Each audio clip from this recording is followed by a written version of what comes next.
నమస్తే, welcome to prime debate. Pithapuram సభ ఎటువైపు మలుపులు తిరుగుతుందో అర్థం కాని పరిస్థితి. అసలు జరిగిన ఈవెంట్ ఒకటి, అక్కడ మాట్లాడిన అంశాలు, అది వైరల్ అవుతున్న ఆ పరిస్థితులు వేరే రకంగా మారిన నేపథ్యం. సరే, ఎవరికి వాళ్ళు మాట్లాడిన అంశాలని కొంతమంది సపోర్ట్ చేసుకుంటారు, కొంతమంది విమర్శలు చేస్తారు, ఎవరికి నచ్చినట్టుగా వాళ్ళు మలుచుకుంటారు. ఇది రాజకీయాల్లో చాలా ఎక్కువగా ఉంటుంది. ఈవింగ్లోనే ఇదే పరిస్థితి. ఎవరికి నచ్చినట్లుగా వాళ్ళు మాట్లాడిన మాటలను సమర్థించుకుంటుంటారు. కానీ ఇక్కడ జరిగిన అంశం, పవన్ కళ్యాణ్ అనే ఒక పవర్ టవర్ దగ్గర నుంచి అలాంటి మాటలు రావడం, మెగా బ్రదర్ నాగబాబు గారు ఈ రకంగా మాట్లాడడం అసలు సంబంధం లేనిది. నేను మొన్న కూడా దీని మీద చాలా వివరంగా విశ్లేషణ అందించడం జరిగింది. ఇప్పుడు దానికి కొనసాగింపుగా ఏం జరుగుతుందంటే, పిఠాపురం వర్మ దానికి రివర్స్ అయ్యారు అని తనదైన స్టైల్లో తను మాట్లాడుతున్నాడు. అంటే ఎవ్వరూ ఇక్కడ తగ్గే పరిస్థితి లేదు అనే విధంగా ఒక మెసేజ్ వెళ్తుంది. ఇందులో భాగంగానే వర్మగారు ఒక రకంగా మాట్లాడితే దానికి జన సైనికులు వీరమకిళ్ళు వేరే రకంగా మాట్లాడే పరిస్థితి. నేను చంద్రబాబు నాయుడు గారితో కూడా పవన్ కళ్యాణ్ గారు ప్రత్యేక భేటీ అయ్యారు. సరే, భేటీలో సంబంధించింది ఎవరికి నచ్చినట్లుగా వాళ్ళు కథలు అల్లించారు, వల్లించారు. ఈ విషయం వచ్చిందట, వర్మగారి విషయం వచ్చిందట, పిఠాపురం వర్మకి ఏదో ఒకటి ఇమీడియట్గా పోస్ట్ ఇచ్చేద్దాం అని చెప్పి మాట్లాడారట చంద్రబాబు నాయుడు గారు. దానికి పవన్ కళ్యాణ్ గారు కూడా సుముఖంగానే ఉన్నారట. సుముఖంగానే ఉంటారు, ఉండకపోవడానికి ఇందులో ఏముంది? వర్మ గారికి పవన్ కళ్యాణ్ గారికో లేకపోతే వర్మ గారికో నాగబాబు గారికో ఏమైనా ఆస్తి గొడవలు ఉన్నాయా? కుటుంబ కలహాలు ఉన్నాయా? ఈయనెవరో వాళ్ళకి తెలియదు, వాళ్ళెవరో వీళ్ళకి తెలియదు. మన పిఠాపురంలో పవన్ కళ్యాణ్ గారు అడుగు పెట్టినప్పుడు మాత్రమే ఈ బంధం ఏర్పడింది. అది రాశి సిమెంట్ లాగా మరింత దృఢంగా ఉంది. ఎక్కువగా అడ్వర్టైజ్మెంట్లు అవి వస్తుంటాయి కదా, ఏవో సిమెంట్లు అవి ఇవి అని, బాగానే ఉంది. కానీ ఆ తర్వాత జరిగిన పరిణామాల్లో ఒక మనిషికి ఏదైనా గ్యాప్ వచ్చింది అనుకోండి, వాళ్ళిద్దరి వ్యక్తిత్వాలు ఒకటి కాకపోవడమో లేకపోతే వాళ్ళిద్దరికీ నచ్చకపోవడమో ఉండదు. మధ్యలో కొన్ని శక్తులు ఉంటాయి. వాళ్ళు ఏం చేస్తారంటే దీనికోసమే పనిచేస్తుంటారు. ఇదే వాళ్ళకి ఆనందం. వాళ్ళ దగ్గర వాళ్ళ మాట, వీళ్ళ దగ్గర వీళ్ళ మాట. అవి రాజకీయాల్లో తరచూ మనం వింటుంటాం, చూస్తుంటాం. ఎక్కువగా జరుగుతున్న అంశాలు అవి. ఖచ్చితంగా ఈ రకంగా పొల్ల పెట్టే వాళ్ళు ఉంటారు, చిచ్చు రాజేసే వాళ్ళు ఉంటారు. సో పవన్ కళ్యాణ్ గారి నియోజకవర్గంలో ఇలాంటి ఇంకా ఎక్కువ అవుతుంది. ఎందుకంటే పులివెందుల్లో అయ్యే ఆస్కారం ఉండదు, కుప్పంలో ఈ రకంగా జరిగే ఆస్కారం ఉండదు. ఎందుకంటే వాళ్ళు ఛాన్స్ ఇవ్వరు, వాళ్ళు ఎవరికి ఛాన్స్ ఇచ్చే పరిస్థితి ఉండదు. కానీ పవన్ కళ్యాణ్ గారు అనేసరికల్లా పిఠాపురం ఇలాంటివి ఎక్కువ వస్తుంటాయి. ఎందుకు వస్తుంటాయి అంటే, పవన్ కళ్యాణ్ గారు రాజకీయ అడుగులు అవనియండి, 2024లో ఆయన ముందుకు సాగిన వైనం అవనియండి, లేకపోతే పవన్ కళ్యాణ్ గారు ఆలోచన సరళి అవనియండి, పిఠాపురంలో పూర్తి స్థాయిలో ఆయన జనసేన అధ్యక్షుడిగా కానీ, లేకపోతే డిప్యూటీ సీఎం గారు కానీ, లేకపోతే పిఠాపురం ఎమ్మెల్యే గారు కానీ ఆయన పూర్తి స్థాయిలో అక్కడ ఉండలేరు, ఉండే పరిస్థితి ఉండదు ఏ నాయకుడికి కూడా. సో కుప్పం చంద్రబాబు నాయుడు గారికి అడ్డా, పులివెందుల జగన్మోహన్ రెడ్డి గారికి అడ్డా, పిఠాపురం పవన్ కళ్యాణ్ గారికి అడ్డాగా మలుచుకుంటున్నారు. అడ్డా అవడం వేరు, మలుచుకోవడం వేరు. ఎందుకంటే ఈయన కొత్తగా వెళ్ళారు కాబట్టి ఆ డిఫరెన్స్ ఉంటుంది, ఆ గ్యాప్ ఉంటుంది, ఆ ఇబ్బంది ఉంటుంది. సరే, అక్కడ కూడా 3-4 ఇన్ఛార్జీలను పెట్టడం, ఇవి అవి ఏదో తతంగాలు జరుగుతున్నాయి. మరి అక్కడ ఎమ్మెల్యేగా అవకాశం ఖచ్చితంగా వర్మకే వచ్చును. మరి ఆయన మొన్న ఈ ఫ్లోలో అయితే ఖచ్చితంగా గెలిచేద్దరు. కానీ ఆయనకి ఛాన్స్ కోల్పోయింది కాబట్టి వాళ్ళ తాలూకాలో అవనివ్వండి, వాళ్ళ కుటుంబ సభ్యులు అవనివ్వండి, లేకపోతే ఆయన ఫాలోవర్స్ అవనివ్వండి, కాస్త ఆవేదన ఆందోళన ఉంటుంటుంది. సో అలాంటి టైంలో ఎవరికైనా ఒక కోపం వచ్చింది, మన మీద వేరే రకంగా మాట్లాడారనుకున్నప్పుడు మనం దానికి రివర్స్గా ఏదో మాట్లాడేస్తే అది గొప్ప అనుకోకూడదు. ఏముందిలే అబ్బా, జరిగింది ఏదో జరిగిపోయింది అని చెప్పి ఒకరు రేజ్ అయినప్పుడు ఇంకొకరు తగ్గారనుకోండి, ఏ ప్రాబ్లం ఉండదు, ఏ గొడవలు రావు. చాలా వాటిలో గొడవలు పెరిగినాయి అంటే నువ్వెంత అంటే నువ్వెంత అన్నప్పుడే వస్తుంది. నువ్వెంత అన్నప్పుడు నువ్వే గొప్పడు లేబ్బా ఏముంది దానికి, మనం ఒకటే కదా అని చెప్పి ఎవరో ఒకరు తగ్గితే అసలు సమస్యే రాదు. ఇప్పుడు తగ్గే పరిస్థితి లేదు. ఎందుకు ఈ అంశం వస్తున్నదంటే పవన్ కళ్యాణ్ గారు మాట్లాడిన మాటలకి ఈయన నాగబాబు గారు మాట్లాడిన మాటలకి ఇప్పుడు ఒక వీడియో వైరల్ అవుతుంది పిఠాపురం వర్మది. ఆయన ఏమంటాడు, పవన్ కళ్యాణ్ గారిది అడ్డా అని చెప్పి జనసేన నాయకులు అవనియండి, లేకపోతే వాళ్ళ ఫాలోవర్స్ అవనియండి, లేకపోతే వేరే వాయిస్లు అవనియండి, పెద్ద ఎత్తున చాలా రోజులు పెట్టి వస్తుంది. పిఠాపురం తాలూకా ఆయన వేస్తున్నారు కదా. సో అలాంటి నేపథ్యంలో దాని మీద పెద్దగా వ్యతిరేకత ఎప్పుడు లేదు. ఈయన పిఠాపురం వర్మ గారు కూడా దాని మీద నా అడ్డా ఇది ఎవరో వచ్చి ఈ అడ్డా అనడం ఏంటని అలాంటి మాటలు రాలేదు. కానీ ఇప్పుడు వస్తున్నాయి. ఇది అక్కడ ఇబ్బందికర పరిస్థితి. ఇప్పటివరకు రాలేదు, ఇప్పుడు వస్తున్నాయి.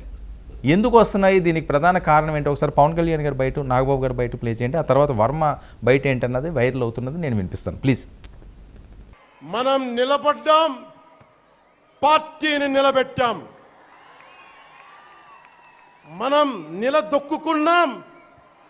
మనం నిలదొక్కుకోవటమే కాకుండా 4 దశాబ్దాల టీడీపీ పార్టీని కూడా నిలబెట్టాం. అచ్చమిల్లై అచ్చమిల్లై అచ్చమెన్బదిల్లై.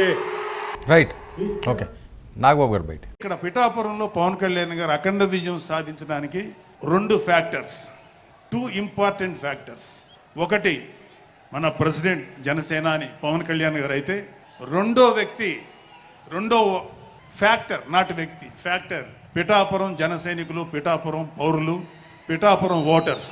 వీళ్ళిద్దరూ లేకపోతే మేము ఏమి చేసినా ఏం ఉపయోగం లేదు.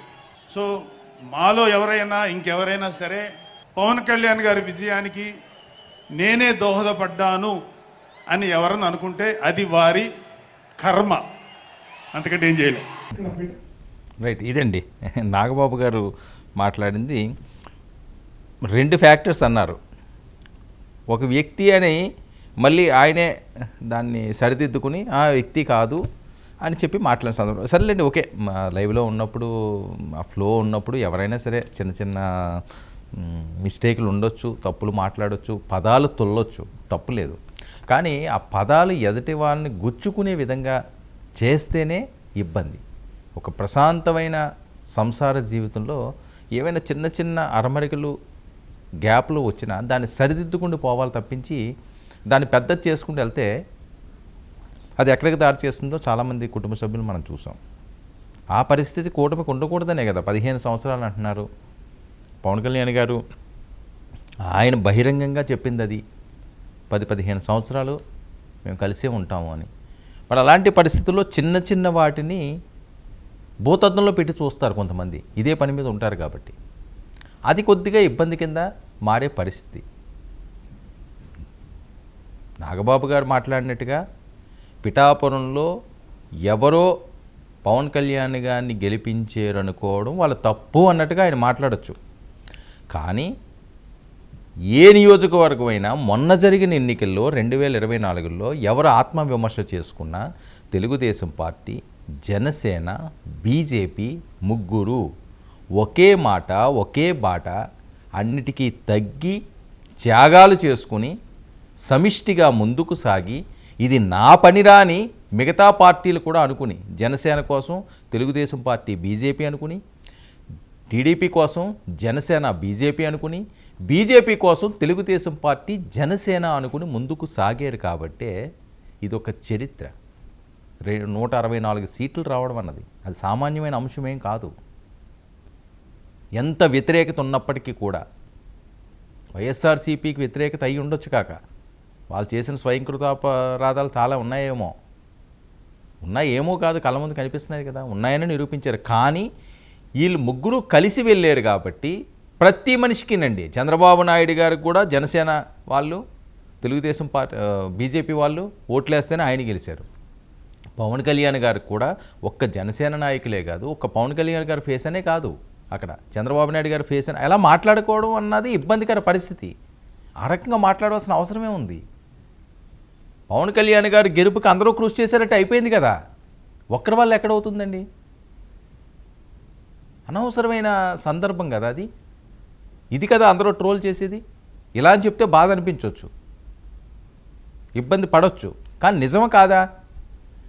సమిష్టి కృషి పవన్ కళ్యాణ్ గారు గెలడానికి, చంద్రబాబు నాయుడు గారు వెళ్ళడానికి, లేకపోతే ఎక్స్ గెలడానికి, వై గెలడానికి, జెడ్ గెలడానికి 164 సీట్లు కూటమి ఒకే మాట మీద ముందుకు సాగింది కాబట్టి, అందరూ దానికి శ్రమించారు కాబట్టి ఇంత గొప్ప విజయం వచ్చింది అని ఒక్క మాట అంటే పోయేదే ఉంది. మా గెలుపుకి ఎవరో కాదు పవన్ కళ్యాణ్ గారు గెలడానికి ఈయనే అని చెప్పి ఆయన అనడం, ఎవరికాళ్ళు అలాగే అనుకుంటారు గెలిచిన వాళ్ళందరూ. అది కాదు కదా.